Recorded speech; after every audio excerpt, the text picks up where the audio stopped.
الرجیم بسم اللہ الرحمن الرحیم۔ ہر لحظہ ہے مومن کی نئی شان میں یان، گفتار میں کردار میں اللہ کی برہان، قہاریو غفاریو قدوسیو جبروت، یہ چار عناصر ہو تو بنتا ہے مسلمان۔ محترم سامعین کرام اور میرے ہم مکتب ساتھیوں، السلام علیکم۔ آج مجھے جس موضوع سخن پر لب کشائی کا موقع ملا ہے وہ ہے اقبال تیرے دیس کا کیا حال ہوا ہے۔ یوں تو تم سید بھی ہو، مرزا بھی ہو، افغان بھی ہو، یوں تو تم سید بھی ہو، مرزا بھی ہو، افغان بھی ہو، تم سبھی کچھ ہو، بتاؤ تو مسلمان بھی ہو۔ جناب صدر شاعر مشرق، حکیم الامت، مرد مومن ڈاکٹر علامہ اقبال نے مسلمانوں کو خواب غفلت سے بیدار کیا۔ علامہ اقبال 9 نومبر 1877 کو شہر سیالکوٹ میں بیدار ہوئے۔ اس روز اقبال نہیں بلکہ ایسی شخصیت نے جنم لیا جو آج کے دور میں ایک عظیم ہستی مانی جاتی ہے۔ عزت نفس کسی شخص کی محفوظ نہیں، عزت نفس کسی شخص کی محفوظ نہیں، اب تو اپنے ہی نگہبانوں سے ڈر لگتا ہے، ڈنکے کی چوٹ پہ ظالم کو برا کہتی ہوں، مجھے سولی نہ زندانوں سے ڈر لگتا ہے۔ جناب صدر وطن عزیز کے حکمران ہاتھ میں کشکول لیے ہر وقت بھیک ملنے کے حالات کا انتظار کرتے رہتے ہیں، بلکہ ہماری آئندہ آنے والی نسلوں کو گداگری جیسی شرمناک عادات سے متعارف کروایا جا رہا ہے۔ میرا طریق امیری نہیں فقیری ہے، میرا طریق امیری نہیں فقیری ہے، خود ہی نہ بیچ غریبی میں نام پیدا کر۔ اس بھیک نے میرے ملک کے حالات کہاں سے کہاں تک بدل کر رکھ دیے۔ کیا یہ ہے اقبال کا پاکستان؟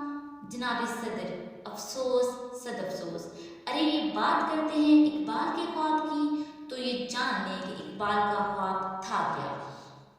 وہ خواب تھا کہ ایسی ریاست قائم کی جائے جہاں عدل و انصاف ہو، کہ جہاں کی مشرقی خاتون مشرق سے نکلتے ہوئے سورج کی مانند روشن مستقبل کی ضامن ہو۔ ارے یہ بات کرتے ہیں اقبال کے خواب کی تو یہ جان لیں کہ ہم نے تو گوروں کی پھینکی ہوئی بوٹی کے عوض اپنے ہی بھائیوں کی بوٹی بوٹی کر ڈالی، کہ ہم نے تو اپنے ہی لوگوں کو موت کے گھاٹ اتار کر انہیں شہادت کی فضیلت میں لپیٹ دیا۔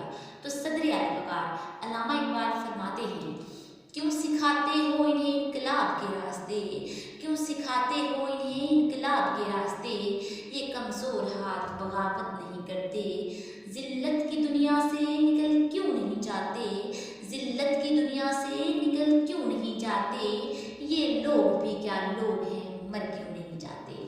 صدر اعلی وقار سوچئے، ذرا سوچئے کہ ہم 22 کروڑ مسلمانوں کی قوم نے اس اسلامی جمہوریہ پاکستان کو کیا دیا۔